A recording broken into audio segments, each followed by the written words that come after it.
کلام عشق میں آج قرآن پاک کا موضوع ہے آیت درود۔ مفتی صاحب بسم اللہ الرحمن الرحیم، اللہم رب اشرح لی صدری ویسر لی امری واحلل عقدۃ من لسانی یفقہوا قولی واجعل لی وزیرا من اہلی۔ بہت شکریہ شبیر صاحب۔ آج چونکہ ماہ رمضان کی پہلی شب جمعہ ہے، تو اس نسبت سے چونکہ شب جمعہ اور روز جمعہ نبی پاک علیہ الصلوۃ والسلام کی بارگاہ میں درود و سلام پڑھنے کی کثیر فضیلتیں احادیث میں بیان ہوئی ہیں، تو اسی مناسبت سے جو آج ہمارا کلام عشق ہے اس کا موضوع یہی ہے کہ قرآن پاک میں جو آیت درود ہے اس کو ہم سمجھ سکیں اور پھر نبی پاک علیہ الصلوۃ والسلام کی بارگاہ میں کثرت سے درود و سلام کے نذرانے پیش کر سکیں۔ اللہ تبارک و تعالیٰ نے ارشاد فرمایا، سورۃ الاحزاب کی آیت نمبر 56 ہے، ان اللہ و ملائکتہ یصلون علی النبی۔ سبحان اللہ۔ مرادی ترجمہ اس کا یہ بن جاتا ہے کہ بے شک اللہ تبارک و تعالیٰ و ملائکتہ اور اس کے فرشتے یصلون درود بھیجتے ہیں، درود نازل کرتے ہیں علی النبی، نبی علیہ السلام پر۔ یا ایھا الذین آمنوا، اے ایمان والو، صلو علیہ وسلموا تسلیما، تم بھی خوب درود اور سلام بھیجو۔ اب اس آیت مبارکہ کے متعلق علماء نے بیان فرمایا کہ ایک تو یہ کہ یہ آیت مبارکہ ماہ شعبان المعظم میں نازل ہوئی ہے،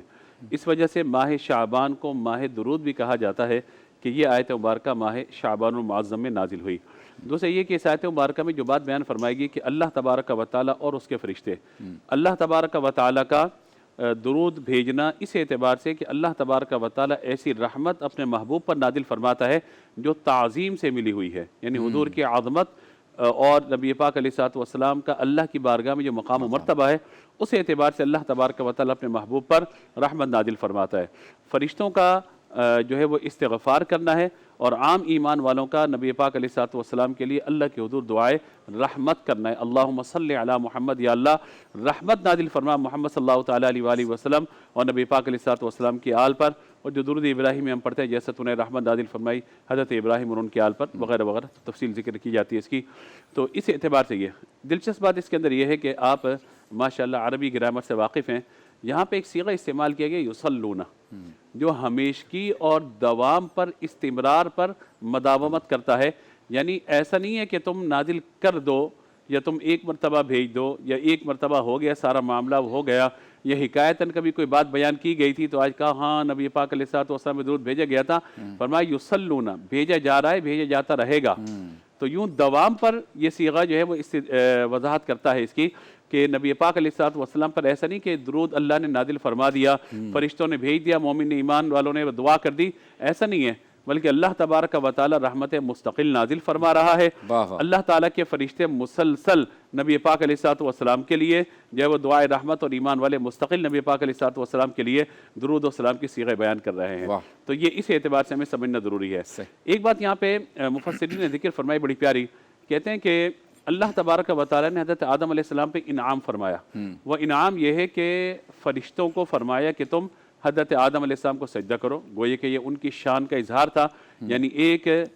شخص کی، یعنی ایک بندہ بشر جنہیں اللہ تبارک و تعالیٰ نے زمین کے لیے، خلافت کے لیے جو ہے وہ بنایا، ان کی عظمت کے اظہار کے لیے تمام فرشتوں کو فرمایا سجدہ کرو۔ فرمایا کہ یہ ان کے لیے بڑی عزت اور شان کی بات تھی، حضرت انسان کے لیے، بالخصوص آدم علیہ السلام کے لیے، کہ فرشتے جو ہیں وہ ان کے لیے سجدہ کر رہے ہیں کہ جنہیں اللہ تبارک و تعالی زمین پر خلافت عطا فرمانی ہے۔ کہا یہ بڑی فضیلت ہے، لیکن یہ فضیلت اس اعتبار سے کہ فرشتوں کو حکم دیا گیا، اللہ تبارک و تعالی نے خود اس عمل کو نہیں فرمایا، لیکن نبی پاک علیہ الصلوۃ والسلام کی شان گرامی یہ ہے کہ جب محبوب کریم کا معاملہ آتا ہے تو اللہ تعالیٰ یہ نہیں فرماتا فرشتوں تم بھیج دو درود، یا فرشتوں تم دعا نازل کر دو، یا ایمان والو تم کر دو، نہ خود بھی فرمایا کہ میں درود نازل کرتا ہوں، اور فرشتوں کو فرمایا تم بھی کرو، اور پھر ایمان والوں کو کہا کہ تمہیں بھی اس کام کو کرنا ہے، اور پھر ایمان والوں کو صلاۃ کے ساتھ ساتھ سلام کا ذکر بھی کیا گیا، یعنی اللہ تبارک و تعالیٰ تو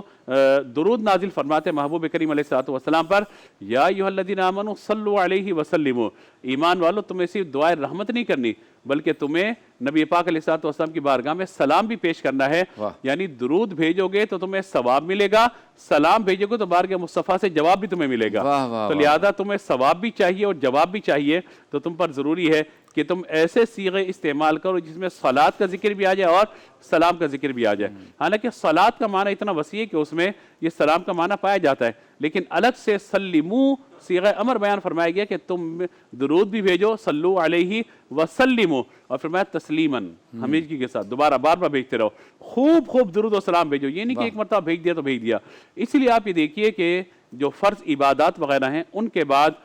اور کلام پاک کی تلاوت کے بعد جو سب سے بڑا وظیفہ ہے نا، وہ نبی پاک علیہ الصلوۃ والسلام کے بارے میں درود پاک کے نذرانے پیش کرنا ہے۔ اسی لیے آپ یہ دیکھیے کہ اس کے لیے کوئی جگہ متعین نہیں کی گئی، اس کے لیے کوئی یہ نہیں بیان فرمایا گیا کہ اس وقت میں پڑھے جائے گا، جیسے فجر اس وقت میں، ظہر اس وقت میں، روزہ اتنے سے اتنے وقت کے اندر ہے، رمضان کے اندر ادا کرنا ہے، حج ایک جگہ پہ جا کے آپ نے ادا کرنا ہے، یعنی جو وقوف وغیرہ کے معاملات ہیں، زکوٰۃ سال پورا ہونے پہ ادا کرنی ہے، یا یہ نہیں بیان فرمایا، فرمایا جب چاہو، جتنا چاہو، جس جگہ چاہو، جہاں چاہو، اور جس کیفیت میں چاہو۔ ہاں، ادب